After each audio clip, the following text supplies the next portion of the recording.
Or it's easy to think of conversations going wrong through hostility or conflict or anger, but the quieter and more common killer of conversation is boredom. You need to both be engaged and listening and sort of into it to have a meaningful conversation, and levity helps keep us engaged. Mamilos, mamilos, mamilos. Mamilos.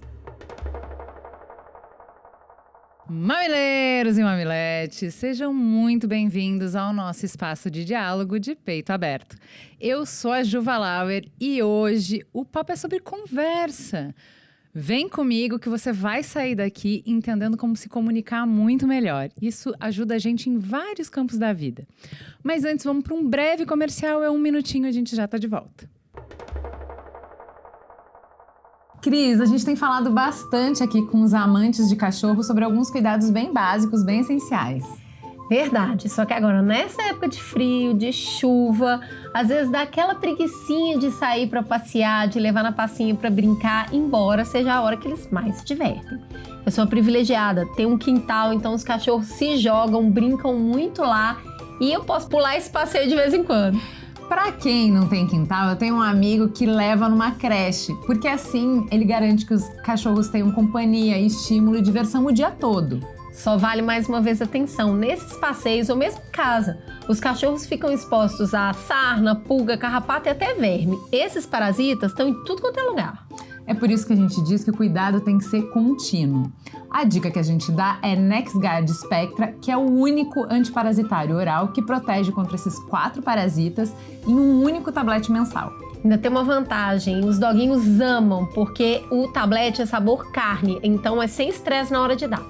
E os mamileiros têm desconto, é só escanear o QR Code aqui no episódio, usar o cupom 20NexGard na Cobase e aproveitar até 25% off. Só lembra que é sempre bom consultar o seu médico veterinário de confiança. NexGard Spectra é outro nível de proteção. Vamos lá então. Você já saiu de uma conversa com a sensação de que você foi mal interpretado? Você já pensou, eu devia ter dito de outro jeito? Você já ficou ensaiando e mirabolando outras respostas melhores? Ou se arrependeu de não ter falado nada, que é pior ainda? Há 10 anos, a gente fala sobre os mais diversos assuntos aqui no Mamilos. Mas, no fundo, o que nos interessa mesmo, e vocês sabem, é essa arte de usar o encontro para construir pontes. Aqui, as polêmicas que nos dividem nas discussões nas redes sociais são pontos de partida para jornadas movidas pela curiosidade que nos permitem aprender mais sobre o mundo, sobre os outros e sobre a gente mesmo. A gente é apaixonada pelo diálogo de peito aberto e o que é capaz de promover no mundo. É por isso que é um grande prazer receber a Alison Wood-Brooks, psicóloga, professora da Harvard e autora do livro Fale, a ciência de conversa e a arte de ser você mesmo, lançado em julho agora pela editora Sextante.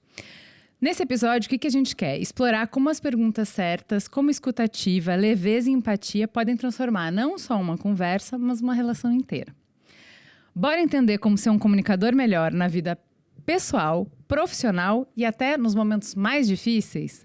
Alison, seja muito bem-vinda ao Mamilos. A gente faz uma pergunta aqui que é assim: quem é você na fila do pão? Me conta de você. Traduzindo, acho que a tradução mais fácil é: quem você é, da onde você vem e do que você se alimenta?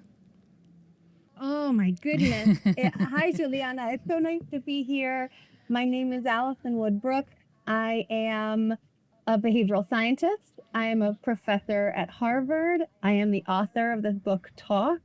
I'm a musician, a basketball player, a mother of 3, and an identical twin. What do I do? Was that the second question? What do I do? Oh my gosh. So many things, too many things. I've been studying as a scientist for the last 20 years how people feel, think, and interact with each other.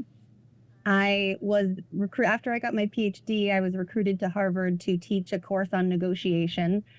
And it's a great class, but very quickly realized that I think our students not only need to learn how to be strategic and persuasive, but also kind and funny and excellent listeners and learn how to connect with other human beings to the best of their ability. So I created a new course at Harvard called Talk, or how to talk gooder in business and life.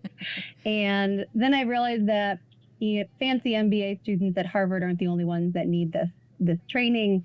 We all need it. And so I wrote a book called Talk, and hopefully, and I'm thrilled that it's reaching so many people in the world.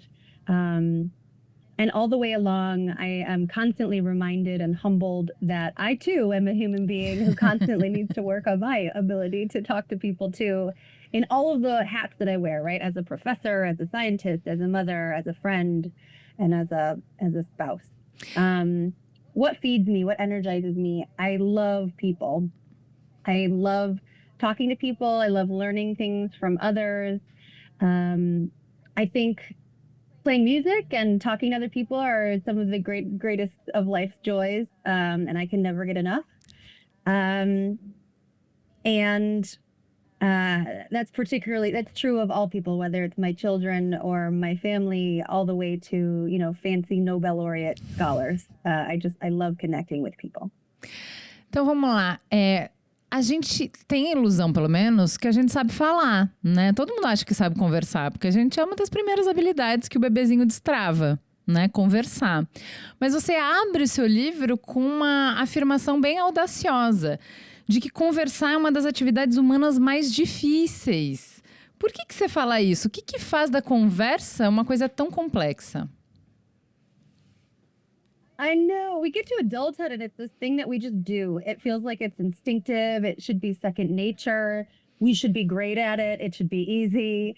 When you start to look under the hood of how people actually talk to each other, and you start to see the mechanics and the complexity of what the human mind is doing while we're interacting with other people, you start to realize, like, oh, of course we have arguments. Of course we have awkward moments. Of course we're not perfect at this, even in conversations that seem like they should be fun and easy, because under the hood, under the surface of conversation is tremendous complexity. As a scientist, when I started to learn more and more about what's really going on, it almost seems like a miracle that we can talk to each other and coordinate and take turns speaking and listening and converging on a shared understanding at all. It's kind of a miracle, ability that humans can do this at all. Você fala de jogo, né? Da teoria de jogos. O que a teoria de jogos tem a ver com uma conversa? Oh, absolutely. So game theory is this sort of fancy sounding area of academia that emerged in the middle of the 20th century. It was economists and game theorists. They were studying these little toy problems about how people, when there's more than one person and they need to make a choice independently, like they're not allowed to talk to each other, how could they possibly make these choices so that they coordinate rather than miscoordinate? And we know all kinds of games like this. So there's the game of chicken where both people are going this way and they have to choose, oh, am I going to veer left or right? And are we going to collide, or are we going to move past each other successfully? Even a game like rock, paper, scissors is a coordination game, right? Like you're trying to, in that case, choose the thing that's going to dominate the other play. But in all of these little toy games, people make choices independently, and what they choose affects the outcomes for everybody involved. And what I realized about conversation is that it's like this big meta coordination game. It's not just one choice, like should I veer left or right? Should I choose rock, paper, or scissors? But it's like a relentless, what should we talk about now? How much should I share on that topic? Should I ask a question or make a statement? Should I make a joke or be serious? Should I laugh or not laugh? And all of these tiny little micro choices that we are all making independently influence how the conversation comes together. Vou dar uma pulada na ordem aqui e talvez perguntar uma coisa que é muito mais lá na frente, mas essa complexidade que você está falando de como a gente tá lendo o tempo inteiro e tendo que responder e tomar decisões o tempo inteiro numa conversa, me faz pensar um pouco na habilidade muscular. Então, vamos pensar em jogar tênis. Quanto mais eu jogo, mais rápido eu consigo ler e eu consigo me responder. Se eu fico muito tempo sem jogar, eu perco um pouco essa habilidade. Não é que eu não sei mais jogar tênis, mas o meu tempo de resposta, o meu tempo de leitura ficam maiores. E aí, a gente tem pandemia. em que a gente fica com menos prática de conversar ou conversar presencialmente, que as dicas são outras, o tempo é outro. A gente passa, sem necessariamente perceber, a ter muito mais interação e conversas mesmo com máquina, né? E eu não tô falando só de Alexa, mas muito dos nossos pedidos, quando a gente vê uma parte grande do nosso dia, a gente está interagindo, conversando com um robô, com máquina, com aplicativo. Quanto disso interfere na nossa habilidade de conversar? Quanto que você acha que a gente já tem hoje um problema? Eu vejo as pessoas voltando para o presencial do trabalho e o que os gestores que nos contratam falam é: Ju, parece que as pessoas desaprenderam a conversar, o básico. Como é que elas vão resolver coisas do dia a dia se elas perderam essa habilidade que você falou, de ler o outro, de pedir, de saber quando é hora de perguntar, quando é hora de ouvir? Existe isso de você perder o tônus do músculo da conversa? Yes. Oh, this is such a great question. So when we think about technology, there's so much going on in the interplay between technology and communication. The first idea is that increasingly, more and more, we are talking to non-human entities as our conversation partner. So that's one thing, and you mentioned that.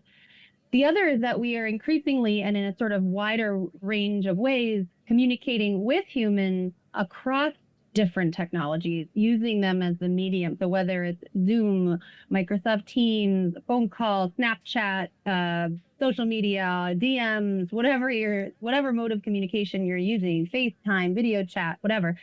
There are questions.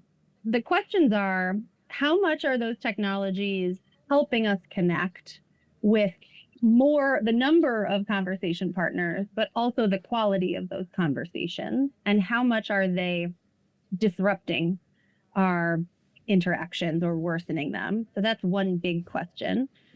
The other is about replacement. So this gets into the non-human entities. How much are our phones and our computers and our Snapchat accounts and all, how much is that our habit of looking down at a screen replacing the age-old habit of keeping your eyes up and actually talking to people face to face? It's important to think about both conversational disruption and conversational replacement across the lifespan. So children, for example, and teenagers, it has become clear over the last 10 years that their ability to develop conversational skills has been tremendously disrupted. And it's both through disruption by using too many technologies and not enough face-to-face conversation, but also through replacement. They're just not getting as many reps practicing and learning. Learning conversation skills might be the most important skill that children learn across their childhood. So that's kids, and I'm happy to tell you how we're working on that. But then you get to adulthood, and so your hypothesis, your question here is, if we don't use the skills that we do have, do they atrophy? Do we lose them? And there's not a ton of research on this, but I think it's not out of the question that yes, they do atrophy. If you are, and atrophy in different ways, right? Like you can get rusty and sort of forget how to have a good conversation. You get awkward. You could learn new habits that are more self-focused. If you're spending too much time alone and not talking, it could encourage what human nature already is, which is incredibly egocentric. Mm-hmm. So if you're not pushing yourself to constantly break out of that self-centeredness, that egocentrism, it's going to creep in.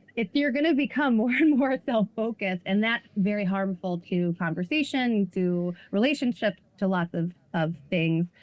It also means that you too are not getting as many reps, so you're not continuing to learn and develop your conversation skills. Developing social skills is not something that ends at the end of high school. It continues over the lifespan with all kinds of different challenges and opportunities at different phases of your life. And then, of course, as you mentioned, adults are utilizing so many different technologies to connect with each other. On one hand, we have the incredible ability to essentially go to a party the size of the world on social media. You can connect with more people than ever before in human history, which it sounds sort of enticing, and it is an amazing thing, and it's an opportunity. On the other hand, it's, as we've seen in so many different ways, it's terrible, and the human brain was not built to do that. We're not actually designed well to attend a party the size of the world and have meaningful connections with that many people.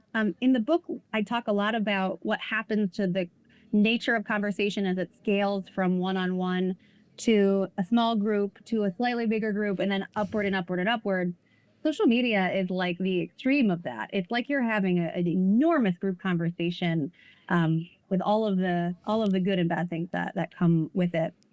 And at the same time, adults are using lots of technologies to connect with each other, just like this. It's amazing that I can talk to you in Brazil.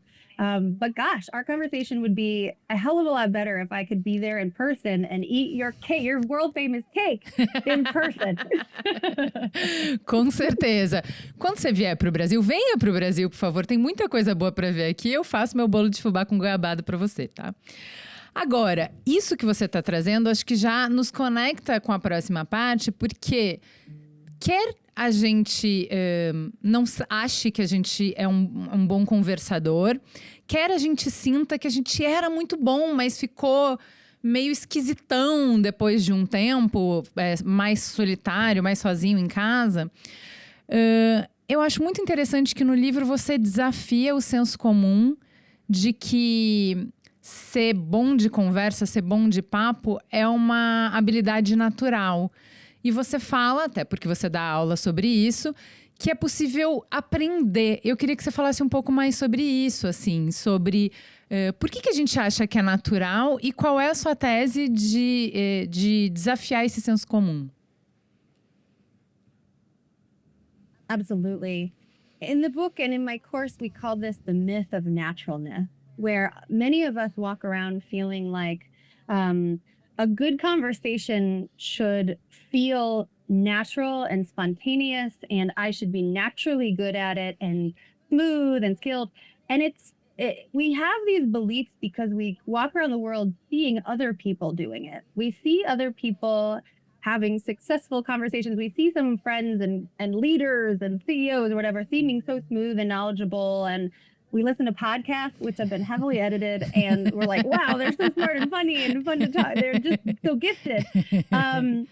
And so you get this we get this idea in our minds that conversation, when it goes well, is smooth and wonderful, and also sort of should feel effortless. Mm-hmm.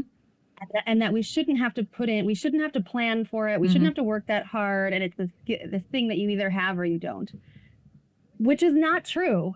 Even and maybe especially the best conversationalists are trying very hard. They try very hard in the moment while they're engaged with people. They're working very hard to listen to their partners. They're working very hard to push outside of their own egocentrism and think about the other person's perspective. They're working very hard to keep their hand on the steering wheel of the emotional timbre of the conversation. They're very sensitive, like, oh, this is getting too serious, this is getting too boring. Oh, they seem like they're getting mad. And they do things to adjust to that constantly. And that's very effortful, no matter how skillful you are at it. The reason that this myth of naturalness persists is because, like the ducks on the surface of the water, you can't see how fast people's feet are paddling. You can't see what's happening in people's minds and how much effort they're putting into their interactions, not only in the moment, but all of the conversations they've had over the course of their life, where they were learning what works and doesn't work, where they were also working really hard to learn these skills, where they were having failures and successes. Like, all of that is invisible. And when we see other people having great conversations, we're just like, oh yeah, because they're gifted. They're good at this thing. And I should be too. But when you actually study real conversationalists, you start to realize quickly that it is not effortless. It is not, almost never spontaneous, like invented on the spot. And even the best conversationalists have flops and failures and embarrassing, awkward moments all the time because it's messy. Muito bom. E aí, uma das primeiras coisas que você fala para nos ajudar a melhorar a nossa habilidade é da bússola conversacional. Eu adorei essa imagem, porque o Charles Duhigg veio aqui no final do ano passado e ele estava falando sobre a gente entender sobre em que conversa a gente está. Porque frequentemente a pessoa está em uma conversa e a gente está em outra, né? O que é essa bússola conversacional que você propõe? Que é uma imagem bem mais visual. Eu gostei bastante. Absolutely. Yeah. I think Charles Duhigg got excited to write his book by talking to me. So the compass is so helpful. This is an important point about what it even means to have a successful conversation. What does success mean? I think it's easy to toss around words like, well, we want to connect and we want to understand each other or whatever. But the meaning of success in conversation is incredibly complicated, and it depends on what the speakers want out of it. So to help my students make sense of the things they really care about and the things they really want out of their conversations, I always start class by saying, think of a conversation you had recently. Why did you bother having it? What did you want out of it? And then you start listing things and you realize, wow, like I always have at least one goal. Otherwise, we wouldn't bother talking to somebody else. We would just walk away, even if it's just to have fun or be polite or uphold this expectation that you need to talk. And usually we have many more than one goal. So at the same time, you want it to be enjoyable. You want it to feel easy. You want it to be smooth. You want to learn about these 4 things from your partner. You want to be entertained. You want to persuade them to agree with you on this one issue. You want to connect and make them feel like you are trustworthy and that you trust them. You want to give them advice. You want to get their advice. And oh yeah, you have to leave in 5 minutes. So we're holding on to this incredible constellation of goals, and we use this conversational compass to help organize them. The compass is just 2 axes, sort of like north, south, east, west. The north-south axis is about information exchange. These are goals that reach for either accurate, high information exchange, or at the low end, you don't care about information exchange. It just doesn't matter.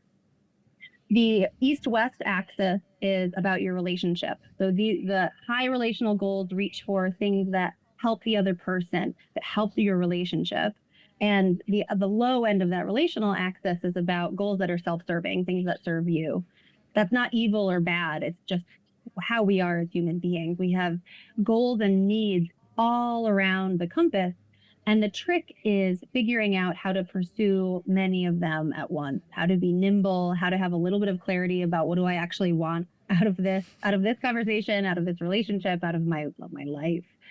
And the really tricky thing is, as soon as you have more than one goal, they're likely to conflict with each other. So let's say, I would love to talk to you for days, Juliana. You're asking such fabulous questions. I want to be friends. I want to get to know everything about you. But I also know I need to share my expertise. Like, we don't have time to just shoot the shit and talk about our lives. We got to get down to business. And also, I have, family outside right now that I have to go and join their picnic in 30 minutes. And so how are we going to navigate all of these competing needs at once? And you have your own compass of needs, right? Like, your goals for this conversation could align with mine, or they could be quite different. And you're secretly trying to persuade me to stay for a few extra hours. And so sometimes our goals collide with other people's. I want to give you advice. You don't want to receive it. Mm-hmm. I want you to apologize to me. You don't want to apologize. And that's where interpersonal conflict comes from. And that's often what kindness really means, is like, oh, I need to put my partner's goals and needs temporarily ahead of my own right now, and figure out why they actually care about that and how I can help. Eu realmente gostaria de explorar um pouco mais, mas a gente precisa passar para o próximo tópico, senão a gente não consegue cobrir, acho que algumas partes importantes para interessar as pessoas pelo livro, porque eu acho que a gente não vai cobrir o livro inteiro, mas eu queria pelo menos dar um panorama geral. E você propõe um acrônimo, né, do FALE, de 4 elementos que são ferramentas para a gente melhorar a nossa conversa. E aí eu queria começar pelo F de foco, que eu achei muito interessante você falar.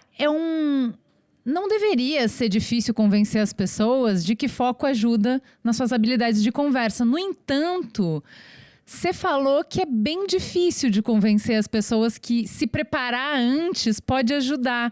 Por quê? Me parece um contrassenso. Oh my gosh, for a podcaster, this is like a crazy idea. And for me too, I'm a habitual topic prepper. And so as in putting on my scientist hat, I was quite surprised to learn when we surveyed hundreds of people how much aversion and pushback there is on the idea of topic prep. So we've studied this in lots and lots of people, and most people, the majority of people, don't like the idea of prepping topics. They worry that doing it will make your conversation seem rigid or scripted or overly planned. They worry that it will be distracting while you're in the conversation, like you're under this pressure to remember what you should be talking about. They also feel like, and I think this comes back to the myth of naturalness idea, especially in close relationships with your mother or your best friend or your child, your spouse, there is some belief that we shouldn't need to prep topics. That part of having a good close relationship is that you will always know what to talk about spontaneously on the spot. And that's part of what makes you close with each other. That's part of the definition of a close relationship. And I understand all of those fears. They're just not correct. When you look at people who have prepared topics and those who have not, the people who have prepared topics, their conversations are not more rigid or scripted. Their relationships do not feel more distant. They do not feel distracted. In fact, it's quite the opposite. They never have panicky lulls where they don't know what to talk about next. They remember to raise topics that they should raise. And that's particularly helpful in close relationships where it's like important to be checking in on each other. Like, oh yeah, you had surgery last week. How was that? And if you're just spontaneous, you might forget to ask them, right? Or at a work meeting where you should be checking in about certain things that it's very easy to forget. Reduces anxiety, right? Like there's all of these little moments in a conversation where we feel these mini panics, like we don't know what to talk about next, or I'm not sure what I want to share and not share. You can offload a lot of that cognitive work to before the conversation. You can think about it ahead of time. You'll be less likely to blurt out stuff that you don't actually want to share. When the time comes, you'll have ideas about where the conversation can go next. Prepping topics also helps us switch topics a little more frequently. And this is very helpful. In some of our data, we have this data set of about 3,000 conversations where we find that the more common mistake is stagnating too long on topics rather than switching too quickly. Adorei essa parte. Adorei. It's such a common problem. And I know it's easy to think of how conversations get derailed because there's like conflict or anger, hostility, but the more invisible and common killer of conversation is actually boredom and staying too long on one topic. And so topic prep, thinking ahead about it, nudges us to switch just a little bit more frequently. And it reminds us like, oh yeah, I had this awesome thing I wanted to talk to you about. And that keeps the conversation engaging and sort of alive. Rather than dying the slow death by stagnation.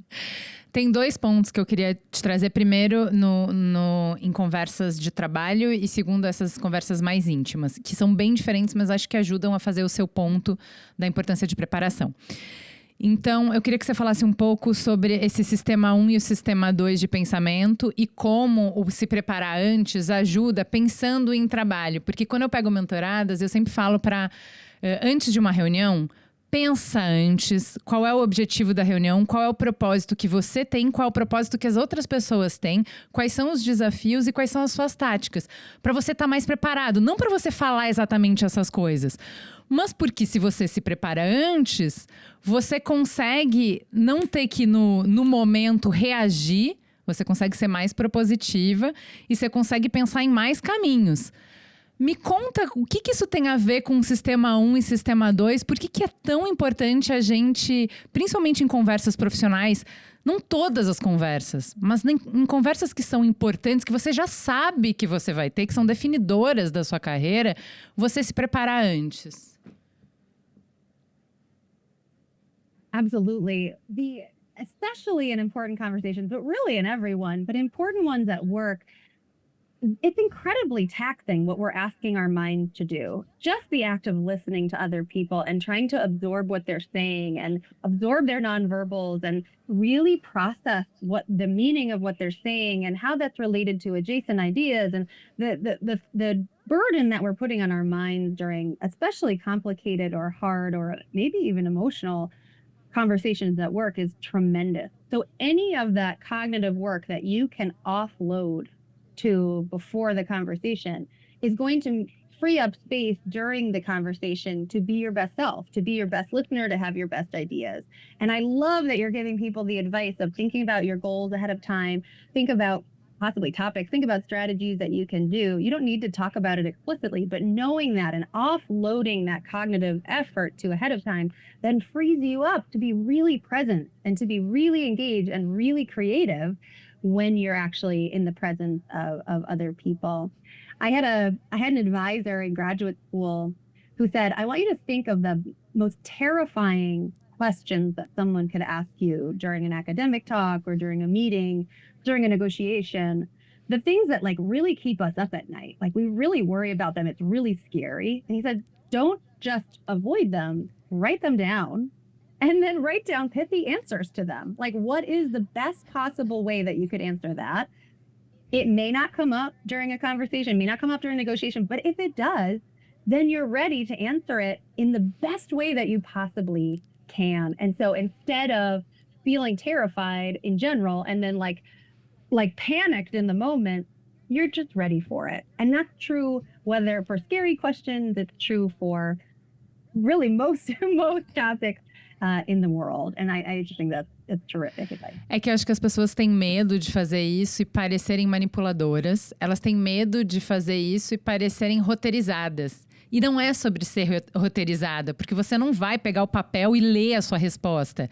É só que se você já ensaiou isso com você mesmo, você se sente mais segura. Mesmo que o que você fale seja completamente diferente do que você se preparou, não tem problema, né? Yeah. And keeping in mind that you cannot script conversation. That's sort of the challenge and the beauty of it. You have no idea what your partner is going to say and do next. And it provides this spontaneous context that you need to respond to right then. So just being prepared for that relentless sort of improvisational task is not scripting it. It's just being prepared. I think one other fear that people have is that preparation is time consuming. Like people are busy. They're already so busy, organizing them. When are they going to see people? When am I going to call my dad? When am I going to catch up with so-and-so? That the idea of adding on more tasks to do before you call someone or before your meeting sounds like an extra burden. But there's good news even there. Number one, it really only takes like 30 seconds. Some of our studies, we only had people prep topics for 30 seconds and their conversations were so much better, more enjoyable, less anxiety inducing. You remember to talk about the stuff you should talk about. And again, you're directly attacking the things that cause you anxiety, right? So it's not adding to the burden, it's reducing the emotional burden of being in these situations where you're going to feel sort of panicked or anxious or unsure. And 30 seconds is worth that trade-off. Levando essa conversa para o lado pessoal, porque eu acho mais fácil de explicar a necessidade de se preparar antes quando a gente está falando do profissional. Quando a gente está falando do pessoal, e quanto mais íntimo, mais contraintuitivo é essa ideia de preparar. E aí, lendo o seu livro, eu lembrei de joguinhos que ficaram famosos para casais, que são perguntas para o casal fazer. E aí eu fiquei pensando, eu comprei isso com meu marido porque eu acho que com o tempo a gente se desautoriza a fazer algumas perguntas, né? Então assim, eu deveria saber depois de 15 anos juntos sei lá, quais são as memórias preferidas dele, qual é a fruta preferida, sei lá, eu deveria saber. Parece que a gente já tá muito na frente do relacionamento para estar fazendo essas perguntas tão básicas. Quando você organiza isso em forma de jogo, parece que você cria uma autorização para você colocar na mesa algumas perguntas, né? E eu fiquei relacionando muito isso com a sua ideia de preparação, né? Por que você acha que é tão ofensivo pensar que eu vou me preparar tópicos para o jantar com meu marido? Parece ofensivo, né, gente? Que coisa mecânica, que coisa robótica. Que sentimentos que você acha que nos desperta essa ideia?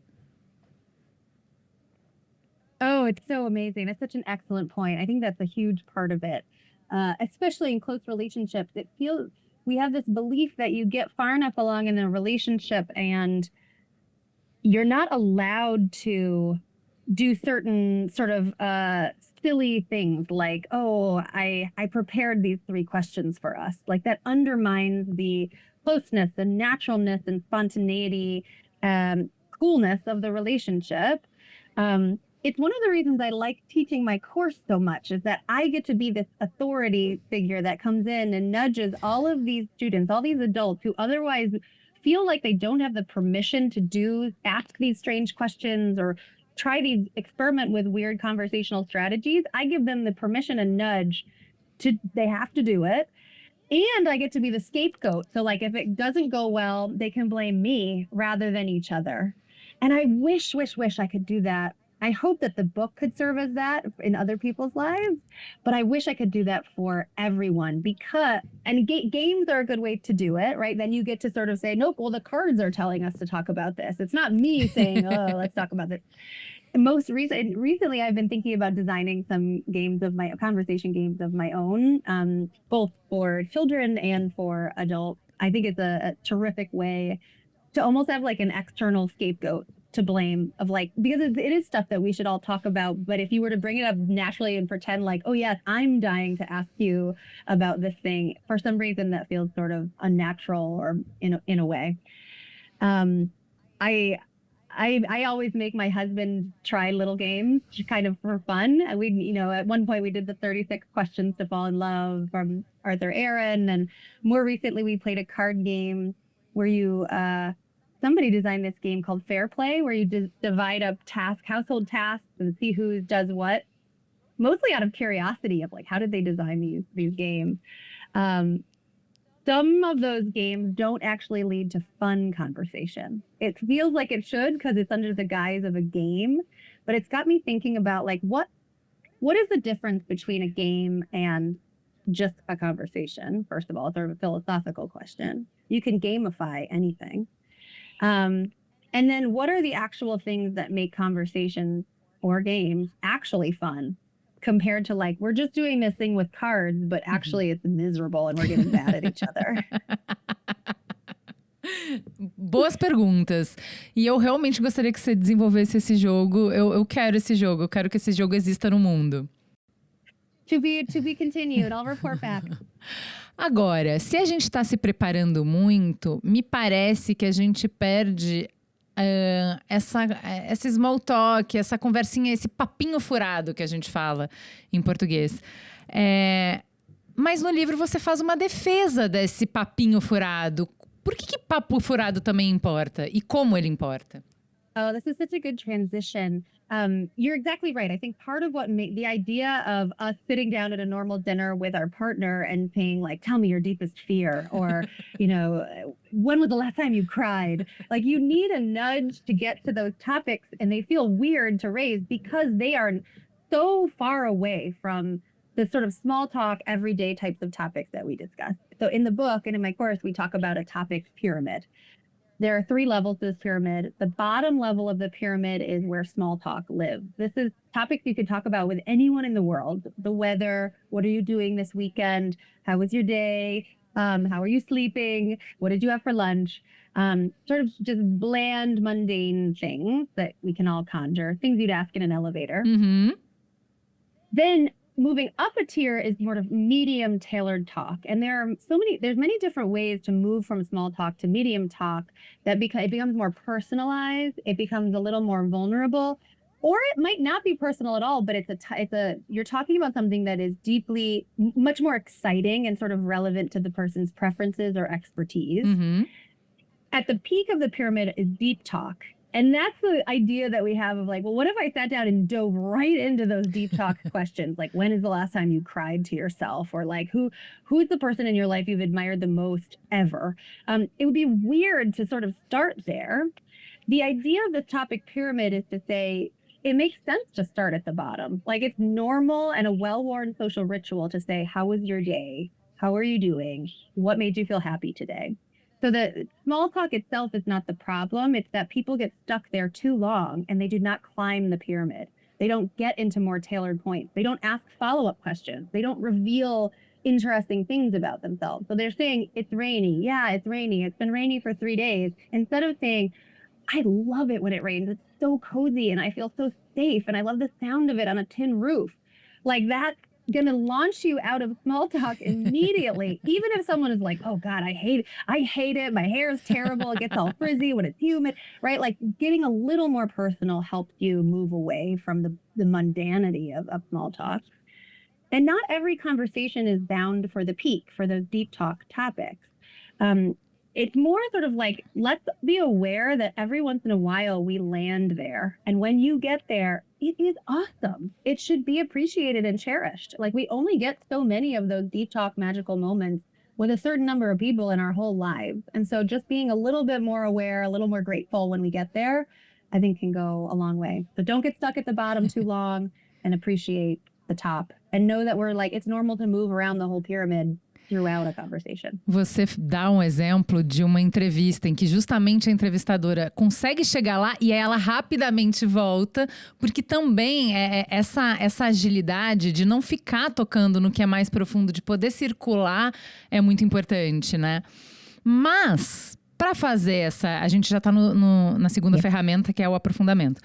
Para fazer essa dança, uma dança precisa de 2 pessoas. Como é que a gente faz com a pessoa que responde em monossílabos, né? Eu tive que ensinar isso pro meu marido. Eu perguntava e ele respondia com uma palavra. Uma palavra. Eu falei, então, aí isso não é uma conversa, aí é interrogatório.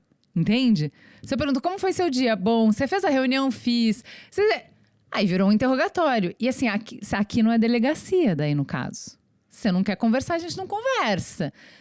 Como que a gente faz? Porque isso é um dos matadores de conversa, né? Você responder com uma palavra, você não fazer perguntas, você só responde, você não pergunta.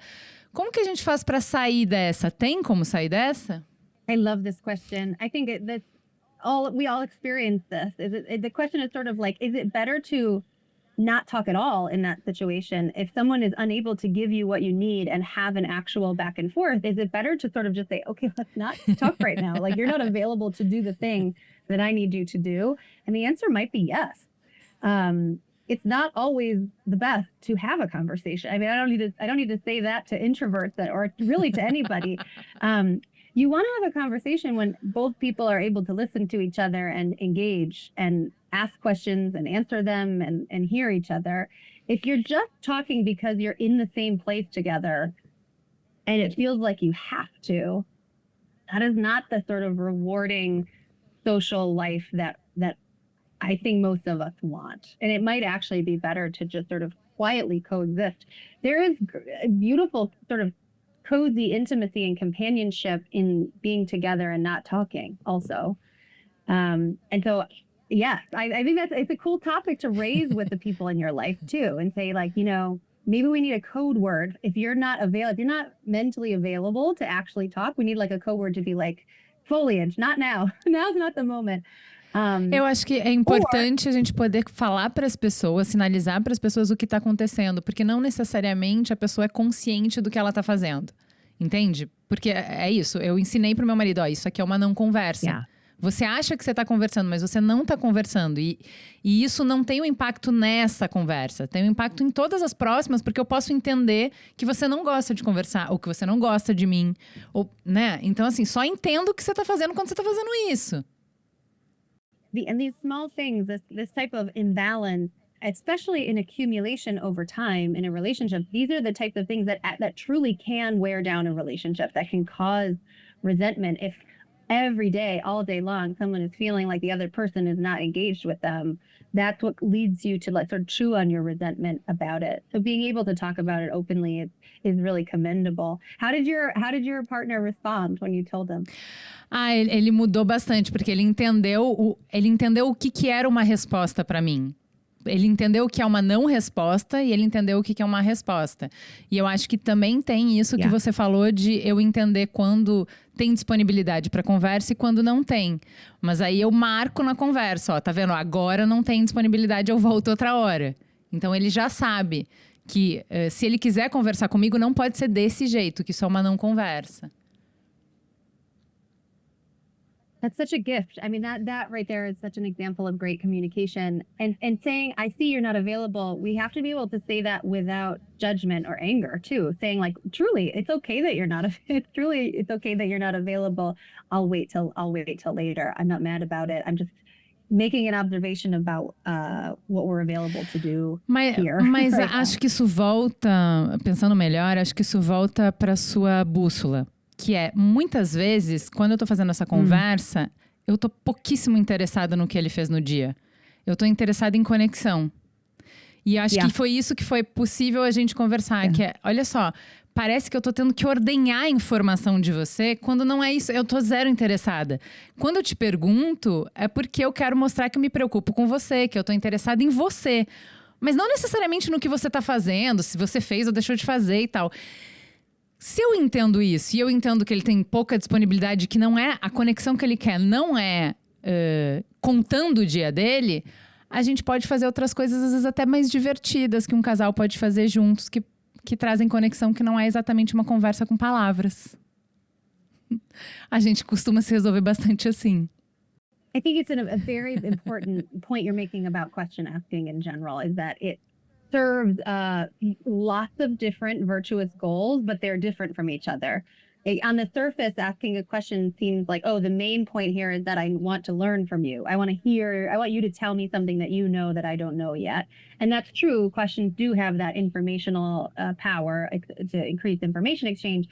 But even if you set that aside and you were not exchanging information at all, they have this perhaps even more powerful effect, which is that it shows that you care about somebody, that you care about their perspective, that you want to hear from them, and that you're willing to listen. And that often is like the topic doesn't matter at all. Or maybe I'm like the opposite of interested in your answer, but I just wanted it was a way of saying like, I care about you and I want to know your life. I want to know what's in your mind. So even when I'm not interested in this topic, I'm willing to ask you questions about it. We find that in our research, people who ask more questions are much better liked by their partners. This is in speed dating, in negotiations, in friendships, everywhere. Because it just shows that they care to know about you and that they are listening and they want to know more, particularly follow-up questions that follow up on something that they've already said. I think it's an incredible service to another person and to your relationship to ask, especially to ask follow-up questions, maybe particularly when you're not interested in the yet, right? And there's this question of like yet, right? Like every conversation unfolds. So even if right now I'm losing interest, maybe if I ask one more follow-up question, it will become something, or I can help make it something that's incredibly exciting to me too. A outra ferramenta que você defende com muita paixão é a leveza. Qual a importância da leveza numa conversa? Don't you agree that levity is like oxygen? I mean, it's just, how can we do anything without it? I think it's, so in levity includes moments of humor, but also moments of warmth. I think I mentioned earlier, it's easy to think of conversations going wrong through hostility or conflict or anger, but the quieter and more common killer of conversation is boredom. You need to both be engaged and listening and sort of into it to have a meaningful conversation. And levity helps keep us engaged. It's these little sparkly moments that's like a pop of champagne or like a little like helium in a balloon that lifts us away from getting too heavy, too serious, too boring, that keeps us engaged with each other. And so levity is important for the sake of joy and for the sake of like savoring our lives and having fun together itself. But it's also important as a stepping stone towards all of our other goals that maybe on their surface are much more serious, right? Like you can't make a hard hiring decision if everybody is miserable. You cannot brainstorm great ideas if people are disengaged and don't want to be there. You cannot negotiate a difficult deal if everybody hates each other and thinks that the other people are miserable. So levity serves this very important social purpose. And we see this play out in our data. Sometimes I think you have the tendency to think of levity moments as extra, like, oh, that is nice, that's a little bonus. But when you look at how status is acquired among a group of people, you realize that making even one successful joke means you are like 40% more likely to be voted as the leader of that group, because it shows that you are competent, that you can land a joke, that you're confident enough to try, and that you're invested enough in making this interaction enjoyable that you're willing to do it. And all of those things are what all are core determinants of gaining status among people. Sensacional, adorei essa estatística. Por fim, até aqui a gente estava falando de preparações e o que a gente deveria mudar na gente ou melhorar para falar melhor, para ser mais interessante numa conversa. Tá faltando a última parte que talvez seja a mais importante, que é aprender a escutar, né? Fala um pouco sobre essa última ferramenta da empatia, qual a importância dela na conversa, porque eu acho que frequentemente a gente coloca muita atenção em o que a gente vai falar e a gente se embola porque a gente está preso dentro da nossa cabeça e aí a mágica não acontece. Yes, we get so tied up in trying to prove to our partners what we know and how interesting we are. And let me tell you a story and prove to you who I am. Forgetting that conversation is co-created live on the spot with another human mind. And everything about human nature pushes us in this direction to be self-centered and to think of our own perspective and our own needs. And it really takes a tremendous amount of effort to break that, to push out of it and really focus on the other person, to think about not only what do I need out of this, but what do they need or want out of this interaction? What do they need or want in their life right now? How can I help them get it? And listening is this sort of relentless challenge of saying, can you focus on the other person? Can you devote the attention required to process their hand gesticulation, their nonverbal, their physical, what they're wearing, their shoes, everything about what they look like, and everything about what they're saying and how they sound, the meaning of their words, what they're really trying to convey to you. What are they not saying? What question could you ask to really figure out how they're feeling and thinking? In our research, we focus on listening as a 3-stage process. The first step is just paying attention, like taking in the cues through your eyes and your ears. There's visual cues and then there's auditory cues. The second step is processing in your mind. I'm going to think about what you're saying and focus on it. Our brains are not supercomputers, so we can't actually process everything at once, and it's very effortful. The third step is the very unique part of conversation, which opens up this possibility to not only see and hear things and then process them, but also to show your partner that you've seen and heard them. So what we've learned recently is that it's not just about nodding and smiling and making eye contact, which is all great. The best listeners use their words to show their partner they've heard them. They repeat or reformulate things that their partner has said. They affirm what their partner has said. They ask follow-up questions. They validate their partner's feelings that they're perceiving. They call back to things that their partner had said earlier in the conversation. They paraphrase. Like if you're sitting around in a work meeting in a group, you can take what 2 or 3 people have said before you and try and pull it together. These are the conversational moves that are sort of undeniable cues that you have been listening to somebody that you care and that you're able to show them that care in your action. Bom, você trouxe grupo agora para nossa conversa, porque a gente estava falando sempre de interações de conversa 1 a 1. E aí, quando a gente tem muitas pessoas, a gente ganha outras camadas, né? Porque a gente tá falando de status, a gente tá falando de hierarquias, a gente tá falando de uma série de outras coisas. Como que tudo isso altera o jogo de conversação? It changes it in every way, Juliana. Every way. I think we have this intuition to think of one-on-one conversation as the same task as, okay, we're just talking and listening, whether we're in a group or one-on-one. As soon as a third person pulls up a chair, everything changes. All of a sudden, it's no longer this back and forth where both people are required to participate. If you have a third person, all of a sudden one person in the group doesn't need to say anything at all. They can just listen and or eavesdrop or listen in. Those dynamics and that coordination as the group size grows increases exponentially. Every time a new person is added into the group, it means that there's more unique relationships between all the people in the group. There's more jockeying for control of the airtime. Who should be talking? How much should they be talking? Why should they be talking? When should they be talking? Who gets to decide? Who's coordinating all of this? So we all know this intuitively. We've all been in group conversations and they're sort of maddening. Even well-run group conversations, everyone is still going to leave feeling like I didn't get to say the thing I wanted to say, or I'm so embarrassed that I didn't participate, or I feel bad that I talked too much, or we didn't get to hear that from that awesome person who was in the group who I really was dying to hear from. So sharing airtime, because it's a scarce resource, is just incredibly difficult.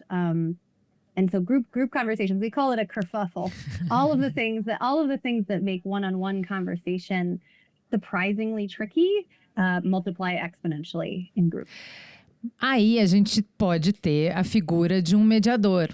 Recentemente eu estava conversando com uma pessoa que estava me falando desse problema de um board de uma organização internacional que tem pessoas de cada país representadas e, surpreendentemente, o pessoal do Sul Global quase nunca fala.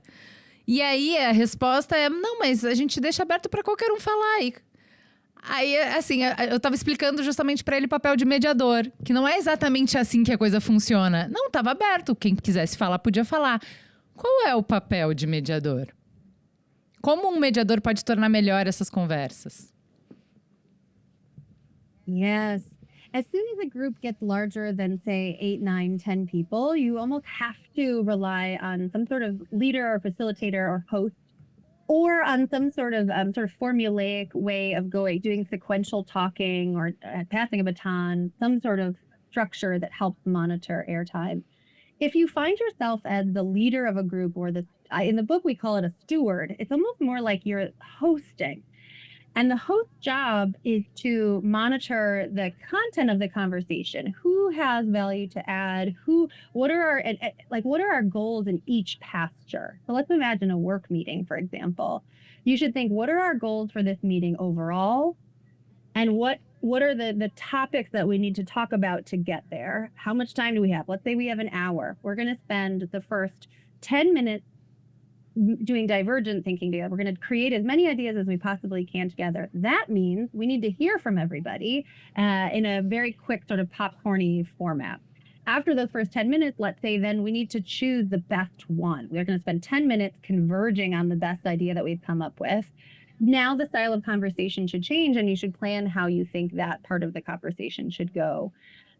All the while keeping your hand on the temperature gauge of, like, how are people feeling? Is this going well? Is anyone getting angry? Are people getting boxed out? We're hearing a lot from the high status, men in the room. How do we get other people's voices in? And so there are lots of people, facilitators, who are trained in this very delicate job of facilitating conversation. Often it's better to have someone facilitate rather than thinking that the leader of the group, who might be good at business strategy or something else, is also going to be good at leading group conversation. Those are very disparate skills, and they may be terrible at actually guiding a group conversation. É verdade, a gente faz bastante esse trabalho de facilitação. E é isso, o líder, ele geralmente faz parte da dinâmica. Então, ter alguém de fora, mesmo que o líder tenha skills de comunicação muito boas, ter alguém de fora da dinâmica para facilitar faz muita diferença. Agora, tudo que a gente falou até agora tem mais a ver com conversas exploratórias, né? Eu queria que a gente entrasse nas conversas difíceis. Porque uma coisa que a gente fala muito aqui, assim, desde que o Mamilos existe, a gente existe para propor conversas difíceis, né? Para mediar conversas difíceis. Como é que a gente pode usar a receita da receptividade para não piorar a situação que já está difícil? Oh, it's such a great question. I think for many people, this is a bit counterintuitive. So for some people, the idea of receptiveness is counterintuitive. For other people, it's intuitive, but it's hard to do. Like the sort of zestiness of it is in executing. So receptiveness means openness to opposing viewpoints. And the language, there's this beautiful research on the language of receptiveness. People who are able to remain open to opposing viewpoints, what are the words that they say to each other during live conversation? And then we can study sort of how does that influence the outcomes? How are they able to negotiate better deals? Do fewer of their conversations end in terrible blow-ups and ruined relationships and these kinds of outcomes? And so the receptiveness recipe, in summary, is surprisingly about signaling to your partner that you're open to their viewpoint, even if, and maybe especially if and when you disagree with them, right? So someone said something crazy to you. Instead of being like, that's crazy, here's why I'm right. You just need to say, oh, that's so interesting. How did you come to hold that view, right? Like where did that come from? Asking lots of questions about where it came from. You can affirm them and validate their feelings about something without agreeing with the underlying data or the underlying logic of their argument.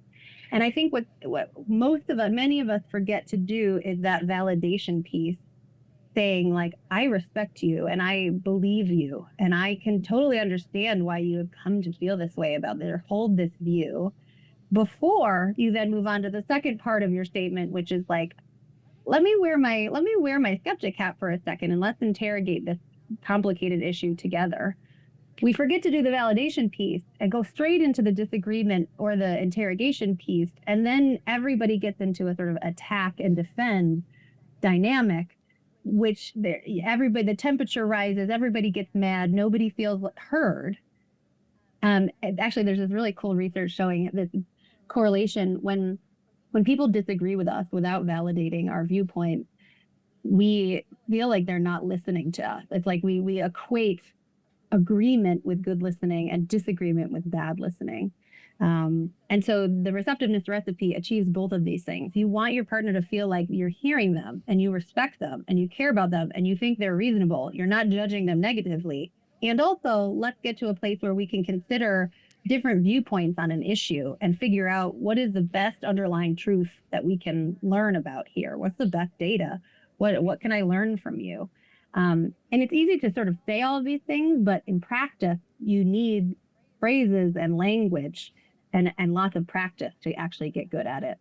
A gente pode voltar para sua bússola e dizer que quanto mais a gente discorda, mais importante é a gente andar no eixo da conexão.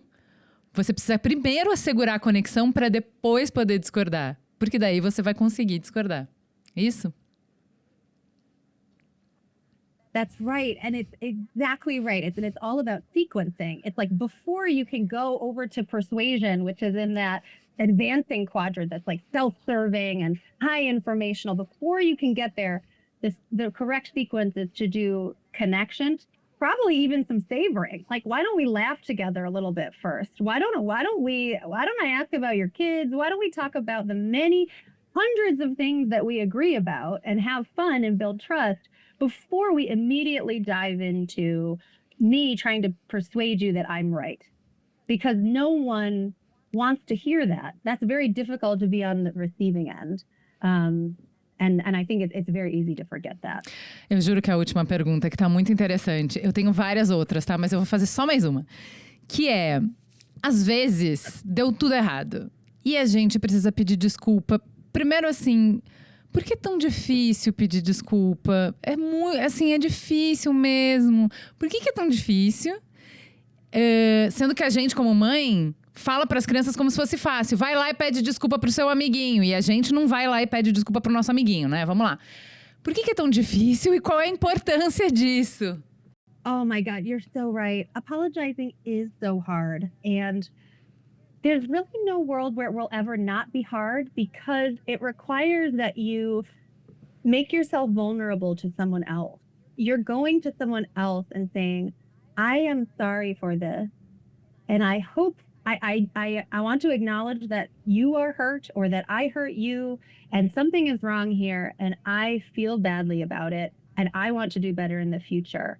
That is such a vulnerable thing to do, to take ownership of blame and to offer it to someone else. Implicit in that is like a hope that they will forgive you, but ultimately they don't have to forgive you. They do not have to accept your apology. They don't have to forgive you. And the idea of doing such a vulnerable action as apologizing and not having it work, that is very scary. It's very scary. You're saying, I'm wrong, I want to be right, and now you have the power to decide. And I just think that's why often apologizing to people that we care about is more of an action of love than even saying, I love you. Because it's harder to do. It makes yourself more vulnerable to exploitation and failure by the hands of someone else. E no livro você fala que tem jeito de se desculpar e destruir a relação e de se desculpar e reconstruir a relação. Qual é a diferença? Yes, the difference is in good apologies and bad apologies. So the sort of top line advice is we should push ourselves to apologize more, right? Just overall, there is no study from behavioral science that has shown that refusing to apologize is ever better on any dimension, any outcome than apologizing. So that's sort of top line advice, apologize more. But then once you dive into the different types and flavors of how to apologize, there are bad ones, right? When you make it about the other person, when you're putting blame on them or you're making it about yourself. So there is a very famous, the BP oil spill, for example, the CEO was sort of like, I'm so sorry that we spilled oil into the ocean. Nobody wants this over more than I do. Like he made it about himself and his suffering rather than about the suffering of the victims and the people who were really harmed by that terrible oil spill. So when you make the apology focus on yourself, it's not going to play well. When you make the apology too backward looking, so you just keep revisiting the unpleasant thing, that the transgression or bad thing that happened in the past, it's more of a reminder than an apology. You're just saying like, oh God, this bad thing happened and I can't let it go. I can't let it go. I can't let it go. You're just reminding the other person. So good apologies are incredibly sincere. They focus on the other person, the person who's been harmed, and how much you care about the harm that has been done to them. And what we have found in our research is the most effective thing to do is a promise to change. So saying like, look, I know I messed up and I'm going to work so hard to not do that again. And saying like, here's a concrete action plan. Here's how I'm not going to do that again. I'm planning to do this. I created a new structure at home for this. Have a new, assistant who's helping me do this. And so making that promise to change makes the apology much more believable. If you really want to go the full bore, then you go and actually do those things. So make the promise to change and then actually enact the changes. There's beautiful research about frequency of apologies and flavor of apologies and long-term relationships, showing that couples who both apologize frequently to each other and sincerely and do it well are in the strongest relationship. Olha, eu ficaria aqui falando muitas e muitas mais horas, mas a gente já passou 15 minutos do tempo que você me deu. Eu queria te agradecer muito a generosidade. Eu adorei conversar com você. Por favor, venha ao Brasil, farei um bolo para você. Oh, Juliana, I can't wait. I would love to come to Brazil. I hope I can in the future. I'll bring all my kids. We'll all eat cake. This has been so wonderful. And like all conversations, we never have enough time. Muito obrigada para quem ficou com a gente até agora. Seja o algoritmo que você quer ver no mundo, faça essa conversa importante chegar em quem precisa. Converse bem, converse melhor, converse com Mamilos. Beijo e até semana que vem. Mamilos.